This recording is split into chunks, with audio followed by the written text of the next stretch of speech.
Lubawa at that dama. Piosia gown and needed she, Pienzia gown and needed she. Aro dajon di Lurie at that dama, pure light, pien light, say so light, Piongi light, Bosa amunepide. Shimboluye at that dao, Janodi, Nico nga, and ye tikari biroma. Koma jano paji de kama. Nico akanji nga ange tika koma. Paji de kama.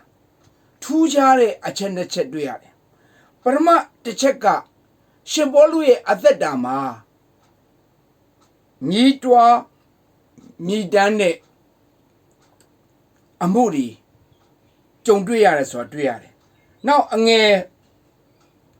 shima bianjire kama. Ye ne say ne, Piezo ne a chingala she. So general dima,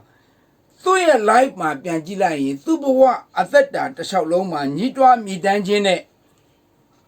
Ye ne say ne, Piezo jensure, ayan the kua. Don't duebro Thubawago, Jolwani. So general piasanajire. General dine, Yonji du Korean, Mapibi, Credo, Mathida, the Webibi. Generally, Manoda Ludari, Bawa at the Dama, Shibolu, Lu, Mapike Bula. I do the same.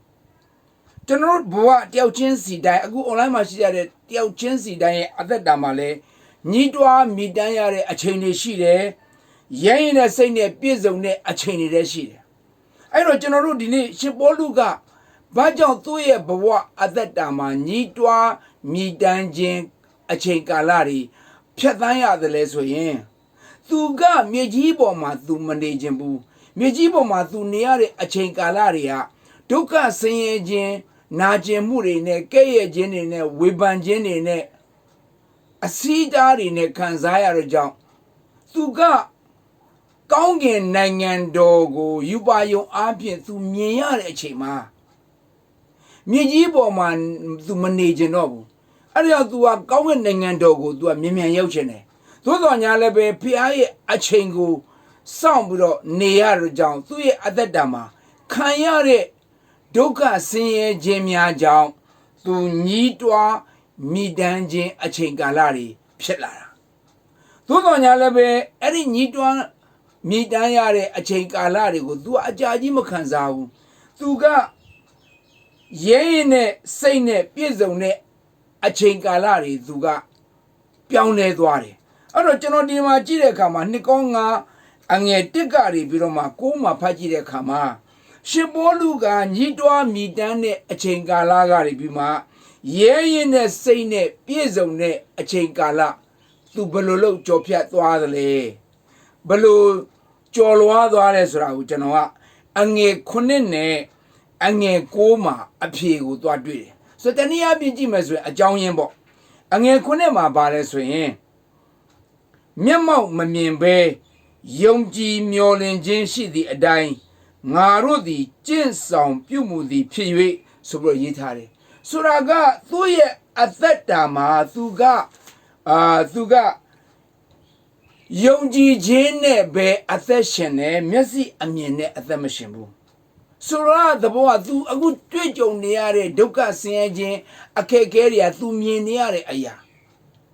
I mieniare ayare dema do managimbu. Managing mene ne neare jow, nidwa midane. Generally at that damale, general managing nea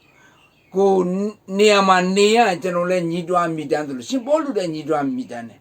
That don't do a babers, Nahare, oh.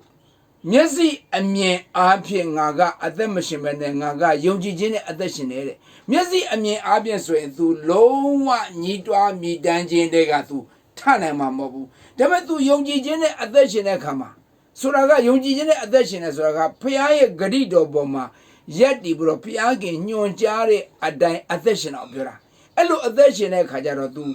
Ye Jin Pianar, but young Yen Pianas, Hello Piago, Koza bro. Piane attention kama kaunge nangendo matene tu toya me neaga imadan taya bro doka sinye jin kene mye cha jin kene ngoyo jin ne kene nea shwe kinထားတဲ့လမ်း တကယ်ตายရတဲ့နေအိမ်ကိုသွားမယ်ဆိုတော့ကြောင့်သူကရင်းချင်းပြန်ပြီးတော့ဝင်လာတယ်ဆိုတာတွေ့ရတယ်ဒါသူ့ရဲ့အသက်တာမှာအဲ့လိုဖြစ်တယ်ဆိုတော့ကျွန်တော်တို့ရဲ့ဒီနေ့ကျွန်တော်တို့ရဲ့အသက်တာမှာကျွန်တော်တို့ကဒီတိုင်းပဲမျက်စိမြင်နေရတဲ့အရာတွေပေါ်မှာပဲကျွန်တော်တို့ကအသက်ရှင်လို့မရဘူးယုံကြည်ခြင်းနဲ့အသက်ရှင်မှကျွန်တော်တို့ရဲ့အသက်တာမှာဖျားခင်ပြုတဲ့ထူးခြားတဲ့အမှုတွေကိုကျွန်တော်တို့ကခံစားမှာဖြစ်တယ်နောက်မှဆိုရင်ကျွန်တော်တို့အဲ့ဒုက္ခတွေကကျွန်တော်တို့ဘယ်တော့မှလွတ်မှာမဟုတ်တော့ဘူးအဲ့တော့မှပဲတဝဲလေလေနဲ့ကျွန်တော်တို့ကခံစားနေရမှာဖြစ်တယ်တဝဲလေလေနဲ့ခံစားနေရမှာဖြစ်တယ်ဒါကြောင့်ကျွန်တော်တို့ကအဲ့လိုတဝဲလေလေနဲ့ခံစားနေရတဲ့အခါမှာကိုမနေခြင်းတဲ့နေရာမှာနေရပြီးညှိတွားမိတမ်းမှုတွေကဘယ်ကစလာလဲဆိုရင်ပြင်းရင်မှုတွေစလာကျွန်တော်တို့ရဲ့အသက်တာမှာဘသူတွေကပြင်းတယ်လဲဆိုရင်ကိုယ့်ရဲ့အသက်တာမှာရည်မှန်းချက်မရှိယူပါယုံမရှိဖျားခင်ဖွံ့ပြချက်မရှိဘာမှကိုယ်မှာ plan နဲ့မရှိအဲ့ဒီလူတွေရဲ့အသက်တာမှာဆိုရင်ညှိတွားမိတမ်းစရာဖြစ်ဖို့ရန်ပြင်းခြင်းကအရင်စတာဒါကြောင့်ဒီပြင်းတဲ့သူတွေရဲ့အသက်တာမှာကြည့်မယ်ဆိုရင်သူတို့ရဲ့ဘဝအချောက်လုံးမှာရည်မှန်းချက်လုံးဝမရှိဘူးအဲ့ဒီရည်မှန်းချက်မရှိခြင်းဟာသူတို့အတွက်ပြင်းစရာဖြစ်လာပြီးတော့နောက်ဆုံးညှိတွားမိတမ်းခြင်းဖြစ်လာအဲ့တော့ကျွန်တော်တို့ခုနနှစ်ကောင်း9မှာကြည့်မယ်ဆိုရင်ယုံကြည်ခြင်းနဲ့အသက်ရှင်တဲ့သူတွေရဲ့အသက်တာမှာထူးခြားမှုကဘုရားခင်ကပေးကိုပေးတယ်ဘုရားခင်ကထူးခြားမှုပေးကိုပေးတယ်ဒါကြောင့်ကျွန်တော်တို့ဒီမှာကြည့်အငယ်9အရာကျွန်တော်တို့ကြည့်တဲ့အခါမှာယုံကြည်ခြင်းနဲ့အသက်မရှင်ဘဲနဲ့မျက်စိအမြင်နဲ့အသက်ရှင်တဲ့သူတိုင်းမှာမြည်တွားမြည်တမ်းခြင်းဆိုတဲ့အချိန်ကြီးအများကြီးဖြစ်ရတယ်နောက်တစ်ခါဒီရှင်ပေါလုကရဲနဲ့စိတ်နဲ့ပြည့်ရတဲ့အကြောင်းကိုပြန်ကြည့်တယ်အငယ်9မှာပြန်ကြည့်လိုက်တဲ့အခါမှာဘာတွေ့ရလဲဆိုရင်ဗမာလူနဲ့အင်္ဂလိပ်ကနည်းနည်းလေးကွာခြားချက်ရှိတယ်ဗမာလူကတော့ငါတို့သည်နေမြဲအရ၌နေသည်ဖြစ်စေကွာဝေးရာအရ၌နေသည်ဖြစ်စေသခင်ဘုရားနှစ်သက်တော်မူသောသူဖြစ်ခြင်းကစေတနာစိတ်ရှိ၍ကြိုးစားအားထုတ်ကြ၏စေတနာစိတ်ရှိ၍ကြိုးစားအားထုတ်ကြတယ်ဆိုတာကသူဘာပဲလှုပ်လှုပ်ကြိုးစားသမျှအရာစေတနာနဲ့ဒါအင်္ဂလိပ်ကျမ်းစာမှာအဲ့လိုအဓိပ္ပာယ်မပေါ်ဘူးကျွန်တော်အင်္ဂလိပ်လိုဖတ်ပြမယ် we make it our aim whether presence or absence to be well pleasing to him that to God ကိုပြောချင်တာဆိုတာကဒီမှာစေတနာစိတ်နဲ့ကြိုးစားအားထုတ်တယ်ဆိုတဲ့အပိုင်းမှာဆိုတဲ့သဘောကအင်္ဂလိပ်ကျမ်းစာမှာကျတော့ aim ဆိုတာကရည်မှန်းချက်ရည်မှန်းချက်နဲ့အသက်ရှင်နေရည်မှန်းချက်နဲ့အသက်ရှင်တဲ့ကြောင့်ဖျားခင်နှစ်သက်တဲ့အသက်တာအတိုင်းအသက်ရှင်နေတယ်ဗမာလိုကြတော့ဗာလဲဆိုရင်စေတနာစိတ်နဲ့အရာရာကိုလုပ်တယ်တကယ်တော့ပြန်ကြည့်လိုက်မယ်ဆိုရင်လူတစ်ယောက်ကစေတနာစိတ်နဲ့လောက်ကင်ဆောင်ရွက်ပေးတယ်ဆိုတာသူ့ရဲ့အသက်တာမှာရည်မှန်းချက်ပန်းတန်ရှိလို့တချို့သောလူတွေကအများပြည်သူနဲ့ဆိုင်တဲ့အလုပ်တွေလုပ်တဲ့အခါမှာရည်မှန်းချက်ပန်းတိုင်သူတို့မရှိတဲ့အခါမှာသူတို့လုပ်တဲ့အလုပ်ထဲမှာသူတို့ကညီးတွားမိတမ်းလာစရာအကြောင်းဖြစ်လာတယ်။ဘာလို့သူတို့လုပ်တဲ့အလုပ်တွေကရည်မှန်းချက်ပန်းတိုင်မရှိတဲ့အခါကျညင်းငွေလာတယ်ပြင်းရင်လာတယ်အဲ့ဒီပြင်းရင်မှုတွေကဒီပြီးမှသူတို့ကိုရည်မှန်းချက်ပန်းတိုင်မရှိခြင်းရဲ့ရက်လက်ကအဲ့လိုထွက်လာတယ်။ဆိုတော့အခုရှင်ပေါလုရဲ့အသက်တာမှာအင်္ဂလိပ်တရားဟောတယ်လူတွေကသူ့ကိုစီးတားတယ်သူ့အသက်အန္တရာယ်ကိုရင်ဆိုင်လာတယ်ဒါပေမဲ့သူစိတ်မပြတ်ဘူးဒီလူဟောလို့မရရင်နောက်လူကိုဟောတယ်ဘာကြောင့်လဲသူ့ရဲ့အသက်တာမှာရည်မှန်းချက်ပန်းတိုင်နဲ့ဧဝံဂေလိတရားကိုဟောပြောတယ်ကျမ်းစာသင်တယ်သိုးစုတွေကိုရည်မှန်းချက်ပန်းတိုင်ရှိနဲ့ကြည့်ရှုတဲ့ကြောင့်သူ့ရဲ့အသက်တာမှာစေတနာစိတ်ကဖြစ်လာတာဒါကြောင့်တချို့သောသူတွေကကိုလုတ်ကင်တဲ့အလုပ်နဲ့ပတ်သက်ပြီးတော့မှလူတွေအကျိုးပြုလာတဲ့အခါမှာစေတနာမပါဘဲနဲ့လှုပ်ဆောင်တဲ့ဆိုတဲ့သဘောသူဒီလုပ်ကိုလှုပ်တာလှုပ်နေရတယ်ဒီလုပ်ကိုလှုပ်ရခြင်းရဲ့ရည်မှန်းချက်ပါနိုင်မရှိဘူးဒီနေ့ကျွန်တော်တို့ခရိယန်အများစုကဧဝံဂေလိတရားကိုဟောဖို့ရန်ခရစ်တော်ကမာကု16:15မှာခိုင်းထားပြီးသားလေအဲ့လိုခိုင်းတဲ့အခါမှာကျွန်တော်တို့ကတော့မျှော်မှန်းထားတာကတော့ဗာလဲဟာလားဒါကခရစ်တော်ခိုင်းလို့လုပ်တယ်ဆိုတော့ညာလည်းပဲကျွန်တော်ဧဝံဂေလိတရားဟောလိုက်တဲ့အခါမှာလူတွေကလက်ခံတာမဟုတ်ဘူး လူတယောက်ရဲ့အသက်တာကိုပြုပြင်ပြောင်းလဲပေးတဲ့အခါမှာလူတွေကကြိုက်တာမဟုတ်ဘူး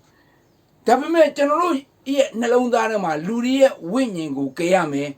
လူတွေရဲ့အသက်တာကိုတိဆောက်ပေးရမယ်ဆိုတဲ့ရည်မှန်းချက်ပန်းတိုင်တာသူ့ရဲ့အသက်တာရင့်ကျက်ဖို့ရငါ့မှာတာဝန်ရှိတယ်ဆိုတဲ့ရည်မှန်းချက်ပန်းတိုင်တစ်ခုနဲ့သာကျွန်တော်တို့လှုပ်ဆောင်နေဆိုရင်လူတွေကဘလောက်ပဲလက်ခံသည်ဖြစ်စေလက်မခံသည်ဖြစ်စေလှုပ်ဆောင်နေရင်ဒုက္ခအခက်အခဲဆင်းရဲခြင်းတွေဘလောက်ပဲရှိတယ်ဖြစ်စေကျွန်တော်ဘယ်တော့စိတ်မပြတ်ဘူးကျွန်တော်ဆက်လက်ပြီးတော့ carry over ဆက်လက်လှုပ်ဆောင်နေမှာပဲဒါကြောင့်ကျွန်တော်တို့ရှစ်ပေါလုကတော့ we make it our aim whether presence or absence to be well pleasing through him သူလှုပ်ဆောင်တဲ့အရာကရည်မှန်းချက်ပန်းတိုင်ရှိပြီးတော့မှသခင်ဘုရားနှစ်သက်တဲ့အတိုင်းလှုပ်ဆောင်တဲ့ကြောင့်သူ့ရဲ့အသက်တာမှာရင်းချင်းရှိတယ်ရင်းချင်းမရှိတဲ့သူတွေအသက်တာကိုကျွန်တော်ကြည့်လိုက်တဲ့အခါမှာရည်မှန်းချက်ပန်းတိုင်ပြောင်းနေတဲ့သူတွေဖြစ်တယ်ရည်မှန်းချက်ပန်းတိုင်ပြောက်တဲ့သူတွေရဲ့အသက်တာမှာပြင်းချင်းအရင်စမယ်ပြင်းချင်းပြီးရင်ညီးတွားမိတန်းချင်းတွေဖြစ်လာတယ်ကြားတဲ့ခါကျသူညင်းငွေလာတယ်အဲ့တော့ကျွန်တော်တို့ကဒီနေ့နားလည်ထားဖို့ရန်အချက်ကဘာလဲဆိုရင်ကျွန်တော်တို့ရဲ့ဘဝအသက်တာမှာလောက်ကင်တဲ့အရာအလုံးတို့ခါယူပါရုံရှိရမယ်တမန်ကျမ်းစာကဘာပြောလဲဆိုရင်သုတ်တန်ကျမ်းထဲမှာကျွန်တော်တို့ပြောထားတာရှိတယ်သုတ်တန်ကျမ်းထဲမှာကျွန်တော်ခဏကြည့်အောင်သုတ်တန်ကျမ်း29အငယ်18မှာဗျာဒိတ်တော်မရှိရင်လူတို့သည်အကျိုးနဲ့ဖြစ်ကြ၏တရားတော်ကိုစောင့်သောသူမူကားမင်္ဂလာရှိ၏ဗျာဒိတ်တော်မရှိရင်လူတို့သည်အကျိုးနဲ့ဖြစ်ကြ၏တရားတော်ကိုစောင့်သောသူမူကားမင်္ဂလာရှိ၏ဆိုတော့ဒီမှာဗျာဒိတ်တော်ဆိုတာ revelation ပြောတာဖခင်ရဲ့ဖွင့်ပြတဲ့ revelation မရဘူးဆိုရင်ကျွန်တော်တို့ရဲ့အသက်တာမှာပျက်စီးမှာပဲကျွန်တော်တို့အသက်တာမှာဘုရားဖွင့်ပြချက်မရှိဘူးဆိုကြာရင်ပြင်းလာပြီးတော့နောက်ဆုံးကျွန်တော်တို့လှုပ်ဆောင်တဲ့အရာတွေကညီးတွားမိတန်းစရာပြစ်တင်စရာတွေဖြစ်လာမှာနောက်ဆုံးကြာဆင်းသွားတဲ့အဆင့်ကိုရောက်လာမှာဖြစ်တယ်ဒါကြောင့်ကျွန်တော်တို့ဒီသဘောတရားတွေကိုကျွန်တော်နားလည်ထားဖို့လိုတယ်ဆိုတော့အင်္ဂလိပ်ကျမ်းစာမှာအဲ့ဒီသုတ်တန်29:18မှာအင်္ဂလိပ်လိုပြောဆို where there is no revelation the people cast off restraint ဆိုတာကျွန်တော်တို့ထိန်းထားပေးတာတနည်းအားဖြင့်အချီနှောင်တစ်ခုပေါ့အဲ့တော့ကျွန်တော်တို့ရဲ့အသက်တာမှာတချို့သောသူတွေကဘာကြောင့်ဗျာဒိတ်တော်မရှိလဲဆိုရင်ဖယားသခင်နဲ့သူတို့ကဆက်သွယ်ထားခြင်းမရှိဘူးကျွန်တော်တို့ရဲ့အသက်တာမှာတန်ရှင်းသောဝိညာဉ်တော်နဲ့ပြည့်ဝနေတယ်ဆိုတဲ့သဘောကဘာလဲဖယားသခင်နဲ့ကျွန်တော်တို့ keeping in touch ဖြစ်နေတယ်ဆိုတဲ့သဘောဖော်ပြတာအဲ့တော့ဘုရားခင်နဲ့ကျွန်တော်က keeping in touch ဖြစ်နေသူရဲ့ကာလပတ်လုံးကဘုရားခင်ဖွင့်ပြခြင်းခံစားမယ်။တနည်းအားဖြင့်ဘုရားခင်ဓမ္မလာတဲ့ဗျာဒိတ်ယူပါယုံကိုကျွန်တော်ခံစားမယ်။ဘုရားခင်ရဲ့ဗျာဒိတ်ယူပါယုံကိုခံစားတဲ့အခါမှာကျွန်တော်တို့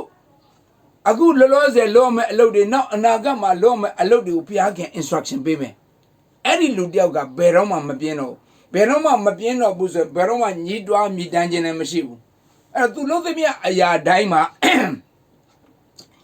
ရဲရင်ချင်းနဲ့ပဲအမြဲတမ်းသူကပြည့်စုံနေမှာဖြစ်တယ်။သို့တော်ညာလည်းပဲကျွန်တော်တို့အဲ့ဒီခုန restraint ခေါ်တဲ့ဖျားနဲ့ကျွန်တော်တို့ဆက်ထားတဲ့အရာကိုပြတ်တောက်စေတဲ့အရာကပါလဲဆိုရင်ဖျားစကားနားမထောင်ခြင်း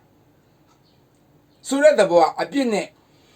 အပေးယူလုပ်လိုက်တဲ့အခါတိုင်းတနည်းအားဖြင့်ဖျားအပေါ်မှာကျွန်တော်တို့ယုံကြည်ခြင်းမရှိတဲ့အခါတိုင်းမှာအဲ့ဒီ restraint ကပြတ်သွားတယ်ဘုရားနဲ့ဘယ်လိုကကျွန်တော်ဆက်သွယ်လို့မရဘုရားနဲ့ not giving in touch ဖြစ်အဲ့ဒါကြောင့်ကျွန်တော်တို့ဘာဖြစ်သွားလဲဆိုတော့ကျွန်တော်တို့ရဲ့အသက်တာမှာဘုရားငင်စီကဘာသာမှမကြအရှင်ဘောလူရဲ့အသက်တာမှာညှိတွားမြည်တမ်းခြင်းအချိန်တွေရှိတော်ညာလည်းပဲအဲ့ဒီအရာတွေကသူ့အပေါ်မှာမစိုးမိုးတာဘူးရင်းချင်းနဲ့ပြေးဝတဲ့အသက်တာကသူ့အသက်တာဏီကုံချုပ်တဲ့အထိစိုးမိုးထားတယ်ဆိုတာကိုကျွန်တော်တို့ကဒီမှာကြည့်နှစ်တိမှာလဲဒီမှာကြီးဖော်ပြထားပြီးသားနှစ်တိမှာဖော်ပြထားပြနှစ်တိ၄အငယ်9-8မှာပြန်ကြည့်ရင်သူကဖျားနဲ့သူနဲ့ restraint ဘယ်တော့မှမပြတ်ဘူး connection ဘယ်တော့မှမပြတ်ဘူးဆိုတာဖော်ပြတယ်နှစ်တိ4-8မှာကောင်းစွာသောတိုက်လန်ခြင်းကိုငါပြုပြီးပြည့်ရသောလမ်းကိုအဆုံးတိုင်အောင်ပြေးပြီးယုံကြည်ခြင်းတရားကိုစောင့်ရှောက်ပြီး Yakuma Sai Dama Tarabudi, Napu, Tu Talia to near night. The other been seeing though, to you though, the game Piadi, Potarabugo, Nane, Abidomumi, Tumiamaga, Portondo Mujengo, down that door, Dubondo Nile, Abido Mumi. Shimolu at that dama, Nitwa, me dungeon got the chain on Ramomani, Yay, and a pizzone at the da. Now so to Gaumpia Canyare, a chain to it at the double Masumuni. Taga General. Shempolu ne pate biro general senza mide thing hansa ta kupshide aku jeno moshi ne pate biro ma thing hansa ta ku jeno jiao moshi adadama paro bayen thami ye tha phit nan tor ne maနှစ်ပေါင်းများစွာနေခဲ့ရတဲ့အခါမှာသူပြောတယ်သူ့ကိုသူဂျူးမန်းတောင်သူမသိဘူးဒါပေမဲ့Egodu lu ayashi tiago tapro yazumu pile piko tu midram piko Nenegam pebro midram piko yaut ware kama tu atwe Ni twa mi tanzia a chain to Mia Piatangia. Tudo Nyalebe, Eri Tuye Avedama, Ni twa mi tanzia riga, shit on Yalebe. Egodu Nando Jima, Nedalo Saya, Twaya, Tauya, Luria, Leza Mukaya, Pizujinka, Jim Mashibe me. Tuga, Napai, Payane, Tuga. A set way, a mere and she kama. Nitwa mi tanjin a chainiga, Tuye Adama, Masumu game. And General Bema Tuabruma, General Tuya, the leso in General Tomioya, a kanji thong, Anye Dima, General Gia. Tomioya thong, Anye Dima. I'm a blue popia reso in my Gia. Tomia, kanji thong, Anye Dima. Moje the Mimi Yokama Midran ye brohe ye the yoy those miagu Tazin Don out petu sound dwawi horror amishido piaking down do Yaule horrors raga piaking down pit. Tuga Gunalo Nidwa Midanzia Gaune Louis Amima by sight ma Nidwa Midanzia Shidon Yalabe tu Payago to a swellan bro your Gide Chima. Piago do yat or be the achema. Piane Amina said to a needed job. Piagin a restaurant may be a set to a needed job. Piaga to go Zagabiola. The Nijaro do a horror down Girecama. Down Jima me loundy. I've been the bear. Tell me Majuambu. Turn it to a Susan Bruma. I'm a thought Gigo, Piaga to Zagabiola. Belubiore, Gongen Dama Apians Gabiore. Gondama Apians Gabiore Kajar, I'm a pia too, I look be like be. To get a little cool be like be. Maye Luri, Julu Muria, either la Mudaria, Ego to be my dinner.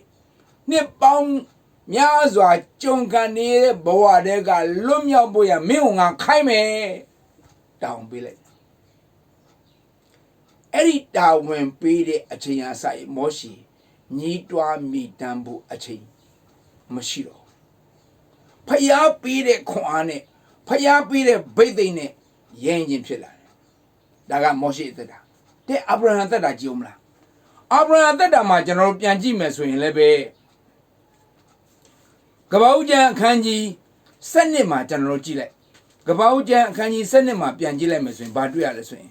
Kabaujan Kanyi said the Ausumbai Lawa, Kona General. Nesego Tonze, Tonze, Kabaujan Kanyi Saniga Sapaji. Kala Debi Ura Muari Bima. Nenge Nega, Ne Daja Broma, Simu Tajini, Side, Neaga Tokaina, Pia Bel Dwakaine, Kana Mu Dwakaine, Kana Bia du Yapula, Madi, Jabula, Aguma Piabuma Jabula. And your Shira Mashi, Tangajin Shira Mashibu, Dabimetu Yauare, Paya, Kaine at Danduare. The Tuare Lanky keys in this of Piadu, Piramabiobu. That's what he သူသွားတာသွားတယ်လမ်းကြီးမှာညှိတွားမိတန်းစရာအများကြီးရှိတယ်ညှိတွားတဲ့အချိန်တွေလည်းရှိချင်းရှိမယ်ဒါပေမဲ့အဲ့လိုညှိတွားမိတန်းရတဲ့အချိန်တွေက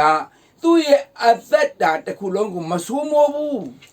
ဘာဖြစ်လို့မဆိုးမိုးလဲဆိုရင်ဟေဘရဲဩဝါဒစာကပြောထားပြီးသား